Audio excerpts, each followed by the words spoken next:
శ్రీమాత్రే నమః. ఈరోజు 46వ శ్లోకం. అంతకంటే ముందు ఒకసారి 45వ శ్లోకాన్ని చెప్పుకుందాం. అహో బత మహత్పాపం కర్తుం వ్యవసితా వయం యద్రాజ్య సుఖలోభేన హంతుం స్వజనముద్యతాః. 46వ శ్లోకం.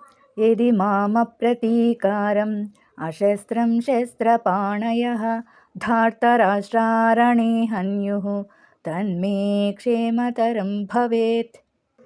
ఏది ఒకవేళ మామ ప్రతీకారం నన్ను ప్రతిఘటించకుండా అశస్త్రం ఆయుధం లేని శస్త్రపాణయ ఆయుధాలు పట్టుకున్నవారు ధృతరాష్ట్రుని కుమారులు కౌరవులు రణే యుద్ధంలో హన్యుహు చంపితే తన్మే అది నాకు క్షేమతరం మేలైనదే భవేత్ అవుతుంది. ఒకవేళ ఆయుధాలు ధరించిన కౌరవులు నేను ఎదురు తిరగకుండా ఆయుధం లేకుండా ఉన్నా నన్ను యుద్ధంలో చంపితే అది నాకు మరింత మేలైనదే అవుతుంది. ఈ శ్లోకంలో అర్జునుడి యొక్క పరాకాష్ఠమైన నిరాశను మరియు అహింసాల అభిలాషను స్పష్టంగా చూపిస్తుంది. శ్లోకాన్ని ఇంకొకసారి చెప్పుకుందాం. ఏది మామ ప్రతీకారం అశస్త్రం శస్త్రపాణయః ధార్తరాష్ట్రారణే హన్యుః తన్మే క్షేమతరం భవేత్.